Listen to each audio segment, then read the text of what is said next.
Hey everyone, today I've got a solocast coming your way. Most agency owners trying to grow are doing one of two things: cold outreach or waiting for referrals.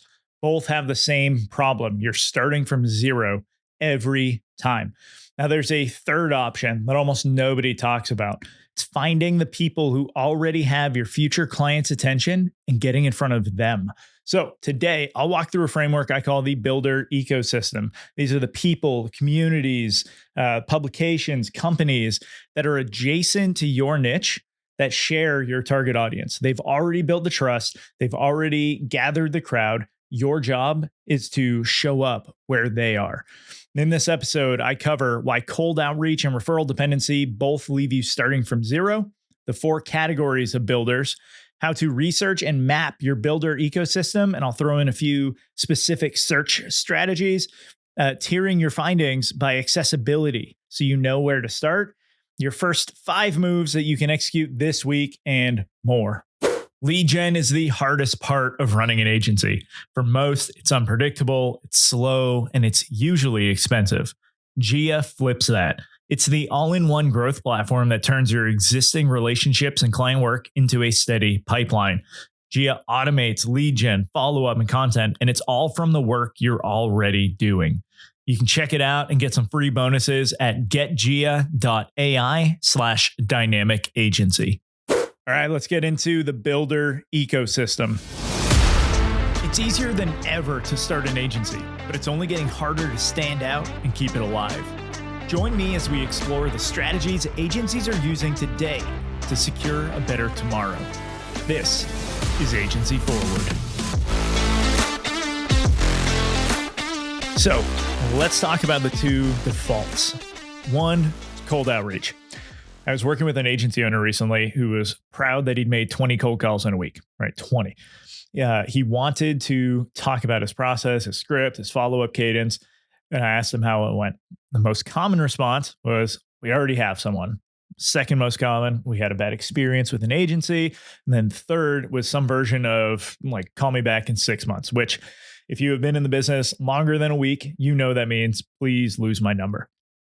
So he made 20 calls, started every single conversation at zero trust, right? Interrupted people who were not thinking about him, did not ask for him, and for being honest, like didn't want to actually hear from him. And even when someone was polite enough to stay on the line, he was still fighting this uphill battle the entire conversation just to get back to neutral, right? That's the cold outreach tax.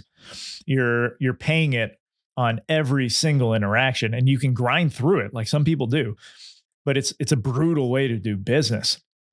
Like, especially for an agency without someone dedicated to biz dev. And now I'm not saying you can't do cold outreach. Sometimes it is a good option and people should use it. But that doesn't mean it's always the best way. The second default is referral reliance. I talk about this one a lot. And this one's sneakier because it actually works until it doesn't. If you ask most agencies where their best clients come from, right, they'll say referrals every time. Ask them where the next referral is coming from, and you get silence. And then you ask them what happens if referrals dry up for 2 months, and you probably get a longer silence. Right? I have watched this happen in real time. You get an agency owner riding high on a great year. They get big clients, good revenue, life's good. So they stop networking. They stop putting themselves out there because, like, why would they, right? The phone's ringing. And then the big client wraps up, the phone stops ringing, and suddenly you're staring down a 2-month runway with nothing behind it. And so you went from this best year ever to, are we going to make payroll in about 6 weeks? Because referrals feel like a strategy when they're flowing, but when they stop, you realize that they're just luck that you have now gotten comfortable with. Okay, there is a missing middle here. And really, here's what no one's actually talking about. It's that between cold call strangers and, like, I'm hoping that someone mentions your name at a dinner party, right? There's this massive category of opportunities. There are people, communities, and companies that have already built trust with your ideal clients. They've already gathered the audience. They've already done the hard part. You just need to show up where they are. So what am I actually talking about? This is what I call your builder ecosystem. This is a network of people, communities, publications, and companies that are adjacent to your niche, right? They share your target audience. They don't compete with you. And that's the keyword. Okay. Adjacent. These are people who are already standing next to your ideal clients and they're talking to them every day about something that has nothing to do with what you sell. And the reason this matters is simple. Your future clients are already paying attention to someone, right? They're in Facebook groups. They listen to podcasts. They follow industry voices on LinkedIn. They're using specific software tools, going to conferences. They read specific newsletters. If you can identify those gathering points and show up with something genuinely valuable, you skip the trust building phase entirely. You don't start at zero. You start wherever the host's credibility has already taken you. Like branding is about associations, right? And when people see you with others that they already trust, it builds your brand. So there are 4 categories of builders. So 4 places to look. And number 1 is people. These are influencers, consultants, podcast hosts, speakers, anyone with an audience of your ideal clients who doesn't do what you do. Number 2, communities. You got Facebook groups, Slack channels, associations, conferences, essentially anywhere that your ideal clients gather and talk to each other. Probably not LinkedIn groups because who actually uses those anymore? Am I right? 3, publications, newsletters, podcasts, trade publications, YouTube channels, anything where your ideal clients would subscribe and then consume that content. And then finally, number 4 is companies, adjacent service providers and software platforms. These are the tools that your ideal clients are already paying for. Now, let's do a concrete example here. So say you're an agency that serves home service contractors, right? Plumbers, HVAC, that world. Your builder ecosystem includes the CRM that they're already using, whether it's Service Titan, House Call Pro, right? It includes the industry associations that they belong to, the podcasts that they listen to about running a contracting business, and even the operations consultants that they've already hired to help them with scheduling and dispatch. None of those people compete with you on marketing, but every single one of them has an ear of your buyer. Right? Every single one of them has already built the trust that you need 6 months of cold outreach to establish. That's your builder ecosystem. And most agencies have never spent 30 minutes mapping it out. So let's build that map. I'm going to walk you through each of the 4 categories with specific search strategies, what to look for and what to do when you find them, right? Your target is 30 to 50 entries total across all 4 of these. So let's start with people. I would go for like 8 to 12 of people. Hey, this is probably the easiest place to start because you're looking for individuals who have a following in your vertical and don't overlap with what you do. So search for like your niche podcast host or your niche consultants, right? Your niche LinkedIn to see and just see who's posting consistently, right? If you Google this, you can see who's showing up at conferences. What you're looking for is complementary expertise with a shared audience, someone who talks to the same people that you want to talk to, but about something different. Here, personal example in my space, not MySpace, the old website, but like my personal space working with agencies. Someone like Marcel Petitpas at Parakeeto, he's a perfect example. Marcel talks about agency profitability, right? He has podcasts, he's on LinkedIn, his audience is agency owners. Like we complement each other very well. He talks money, I talk like positioning, growth, right? That's a builder. He has my audience's attention already. The conversation with Marcel puts me in front of his people in a way that like it doesn't feel like an interruption, right? So here's what to look for in terms of accessibility. Do they have a podcast? Right. Podcast hosts are always looking for guests. That's like a standing invitation to a conversation. Do they engage on LinkedIn? Because if they're replying to comments and having conversations, then they're reachable. Do they have a community? Like community leaders are often the most generous with introductions. And maybe that's just my ego talking because I love making intros to people within my community. But This is important. Small to medium followings are better than big ones. Someone with like 3,000 LinkedIn followers and high engagement is more accessible and more responsive than someone with 200,000 followers who hasn't replied to a DM since, I don't know, 2022 or something, right? They're bored during COVID. But okay, now let's talk communities.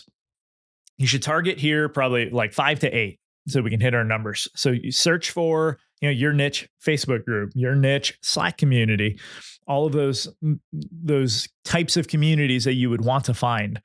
Leverage those.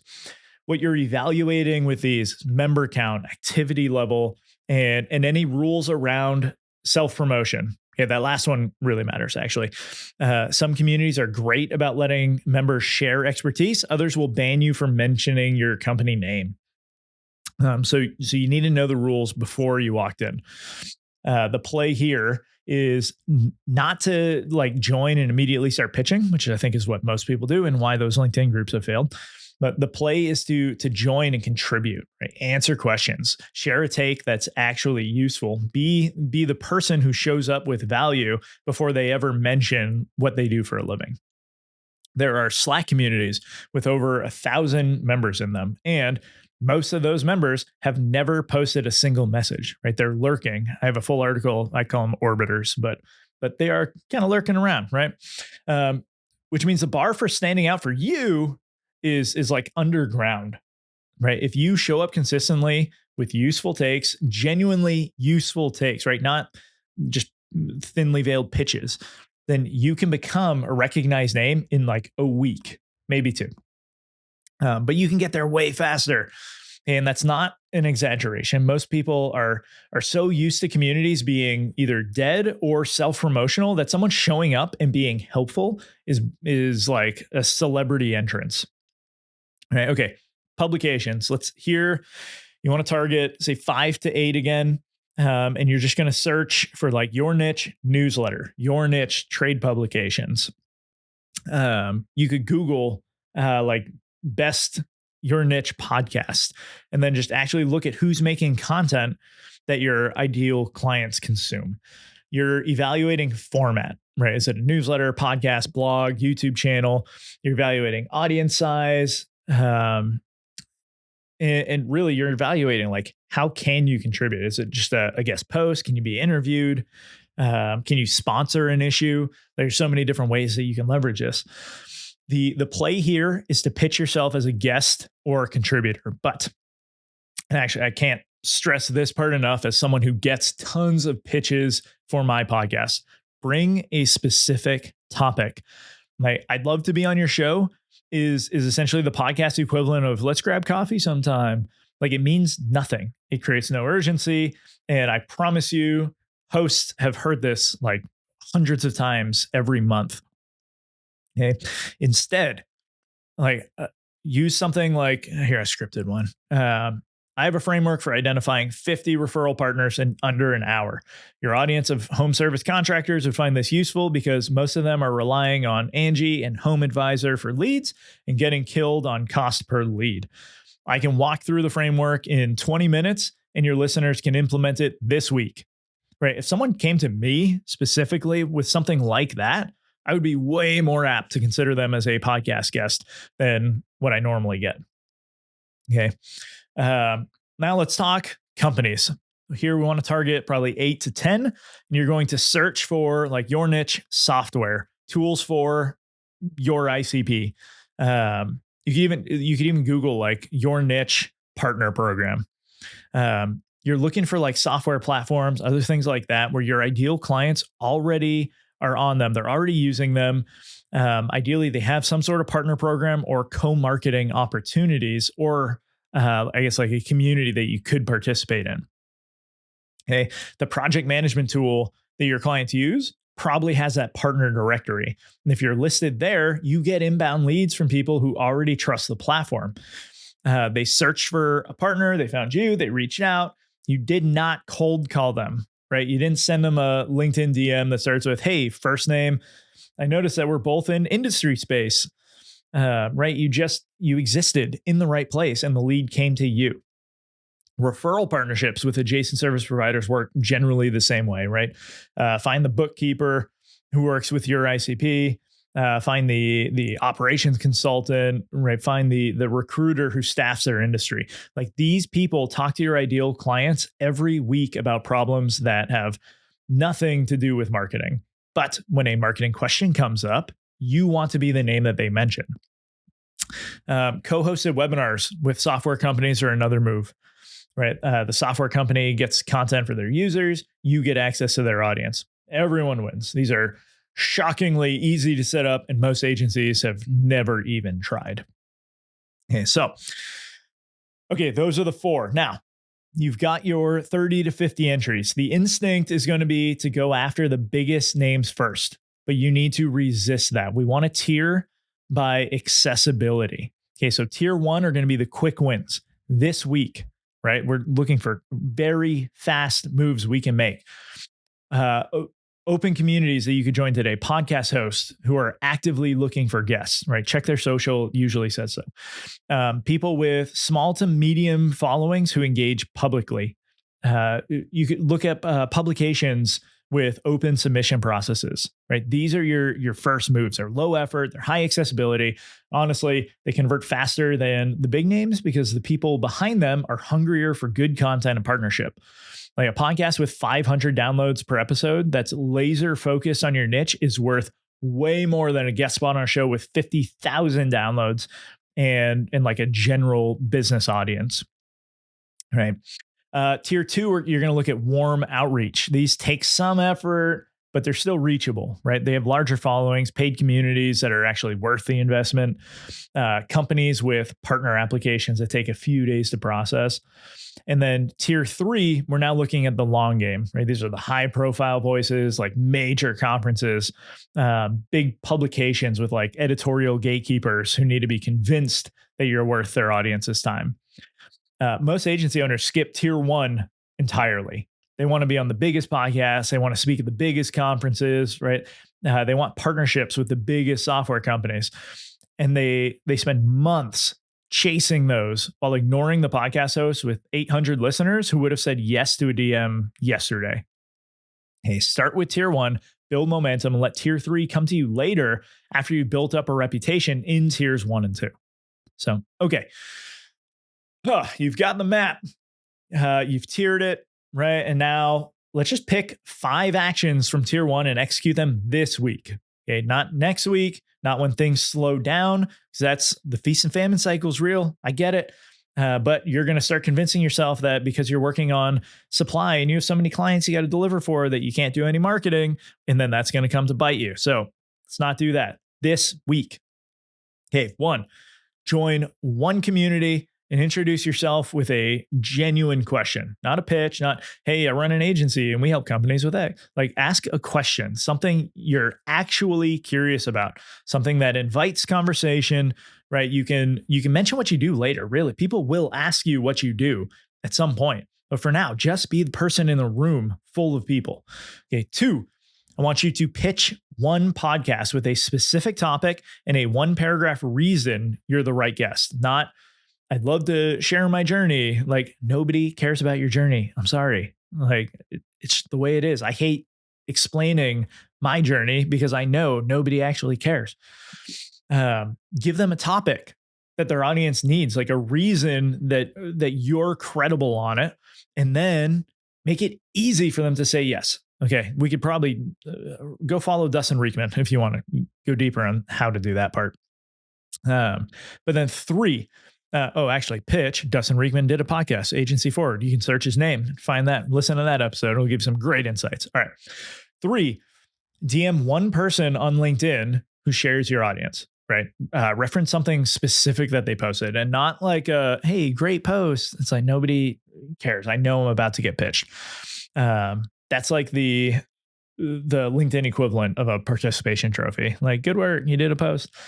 Give them something specific, like your point about X made me rethink how I approach this with clients. Like, would love to compare notes sometime. Okay, even that could feel like a pitch if you do it wrong. But if they see that you actually read their content and you're actually thinking through like what they're talking about, you will get some sort of response from that. Okay, that is a win because it potentially opens up more conversations. 4, so apply to a partnership program for a tool that your clients already use, but that you also like. Okay, just because your clients use it, if you hate this tool and you think they should not be using it, they should use something better. It's just like the winner in the industry. Don't try partnering with them. It's going to be very hard to promote a partner when you don't actually like them. And that partnership, right? The word partner, like it goes both ways. They could potentially send you business, but you should also be sending them business to make this work. Most partner programs take like 10 minutes to fill out like the stuff. And then some will put you in a directory and you can start generating some leads like while you sleep. Probably won't be that fast, but you can do it. It's another place for people to find you. And we already know that they're your ideal audience. Like the ROI on 10 minutes of form filling here is really hard to beat. Okay, number 5, subscribe to one publication that your ideal clients like read and engage with, like their content, ideally like weekly. You want to also read this content, maybe a couple issues, so you have a good idea of what's coming, right? Comment on these articles, share like newsletter issues, show the editor that you're a real human who actually reads this stuff before you ask for something. This is another pet peeve of podcasting. We'll just talk about it here. The number of times I get pitched for someone to be on the show and they open with, "Hey, I just listened to your episode on," whatever my most recent episode is, "and I loved your insight on this." And they pull something that like, it's just part of either the show notes or it's, "Hey, we're talking operations, so obviously we're going to talk about this." And then they go right into their pitch and like, it's just so fake. But with every publication, if you can show them you actually listen, it just goes way further.